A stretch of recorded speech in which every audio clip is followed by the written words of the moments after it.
नमस्कार. आज आपण मंडवगण फराटा येथे आलेलो आहोत आणि या सुशिक्षित बेरोजगाराची शासनाकडे काय मागणी आहे ते आपण जाणून घेऊया.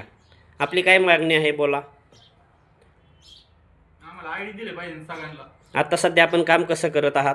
आम्हाला स्वतः तिथं जाऊन करावं लागते काम.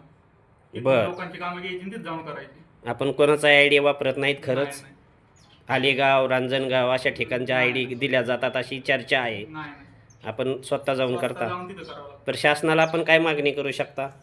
की आयडी वाढवली पाहिजे शासनाने. सध्या मांडवगण फराटामध्ये किती आयडी आहेत? मांडवमध्ये एकच आयडी अख्ख्या मांडवमध्ये एवढी लोकसंख्या असून एकच आयडी.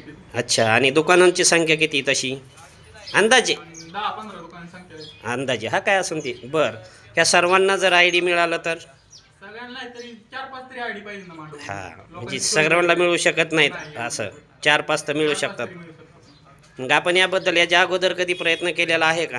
आयडी साठी प्रयत्न केला पण ते गावात एक ग्रामपंचायतलाच आयडी असतो. फक्त ग्रामपंचायतच असतो, बाकी गावात एक असतो ग्रामपंचायत एक असतं, 2 आयडी. 2 आयडी असतात. पण मग प्रत्येक गावाला तो आयडी भेटला पाहिजे ना. बरं. आपण गावातल्या माणसासाठी प्रत्येक आपलं गाव कोणतं आहे? तांदळी. तांदळीमध्ये ग्रामपंचायतला आलेला आहे का? ग्रामपंचायतला आयडी आहे पण बाहेर आयडी नाही दिली. मग बाहेरच्यासाठी बी मागणी करा ना. मागणी केलेली आहे पण त्याचा काही पाठपुरावा नाही झाला ना. सध्या आपण मांडवगण फराटामध्ये काम करत आहात, तरी मांडवगण फराटामध्ये ग्रामपंचायतलाही आयडी आहे आणि अजूनही एक आयडी आहे, त्यामुळे आपल्याला अडचण येते. तरी या ठिकाणी अजून जर आयडी मिळावा अशी आपली मागणी आहे. आपण पुढील पाठपुरावा करणार आहात का? हो, पाठपुरावा करणार. मग यासाठी त्यांच्या नियम अटीमध्ये आपण बसतो ना, हा. त्याची आपण खात्री करा. नक्कीच आपले हे म्हणणे व मागणी शासनापर्यंत पोहोचवण्याचं काम आम्ही नक्की करू. धन्यवाद. खूप छान माहिती आपण दिली.